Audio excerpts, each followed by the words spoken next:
Hey guys, so as you probably know, the BookTube-A-Thon is happening next week, and I have never been able to participate in the BookTube-A-Thon, but this year I've decided that I will, and I don't know how much I'm going to read, but I have done a TBR that is a little bit ambitious because kind of the point of the BookTube-A-Thon is you read a lot of books. You read more than you normally would in this week. So because of that, I do have 6 books on this TBR. I do not think that I will be getting to all of them, but I still wanted to make a TBR that challenged me a little bit. Let me get right into the books that I'm going to be reading or trying to read for the BookTube-A-Thon. The first is an audiobook, and it's 11/22/63 by Stephen King. Now, I have had this book for years. I have the actual physical copy of the book, but it is just so large. I've been so intimidated by it that I haven't yet picked it up, but I did get the audiobook for it, so I will be listening to the audiobook during the BookTube-A-Thon. And this book, although it's by Stephen King, isn't a horror novel. It's about the assassination of JFK, and there's time travel, and someone's trying to stop that from happening.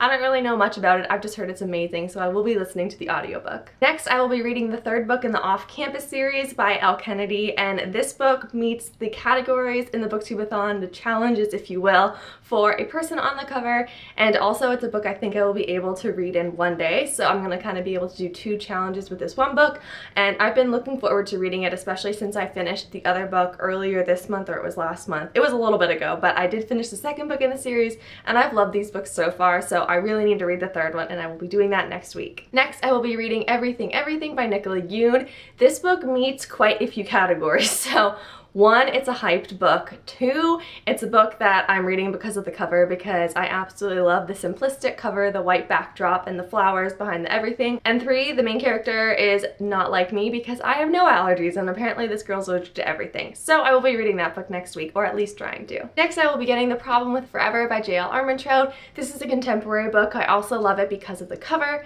I guess it's about this girl who's experienced something traumatic. She's befriending someone who helped her through that dark time, and I don't really know, but apparently it's like a romance, coming of age / reconciling your past. Second to last book I have on my TBR is The Night Film by Marisha Pessl, I guess.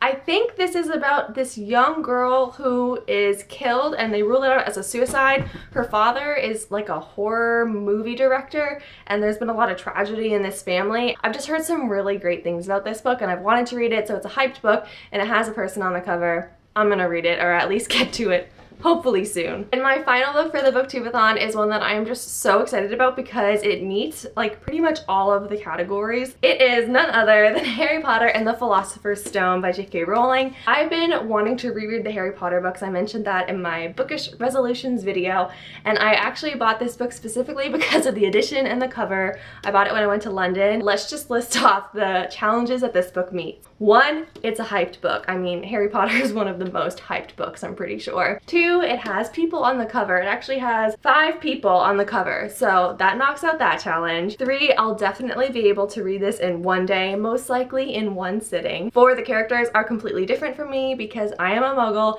and these are witches and wizards. And obviously I already mentioned it, but I did get this book because of the cover, so I will be reading this book. I'm so excited. This is definitely going to be read during the BookTube-A-Thon because I've been wanting to reread this series, and I want to read this edition too. So the 2 challenges that I really don't think I'm going to be able to meet are obviously the read 7 books in 1 week. That's just not likely for me. I mean, I do have a full-time job. And the other challenge I will not be able to finish, I know, is read a book outdoors because I live in Florida and I do not want to die, so I could not sit outside and read a book in the heat and grossness that is currently in Florida. It would be unbearable. So I will not be reading a book outdoors. That wraps up my BookTube-A-Thon TBR, and it is overly ambitious, but I'm okay with that. We'll see how it goes. If you are planning on participating in the BookTube-A-Thon as well, I would love to know, and I'd love to know what you're planning on reading, so please let me know in a comment below. Anyway, thank you so much for watching, and happy reading.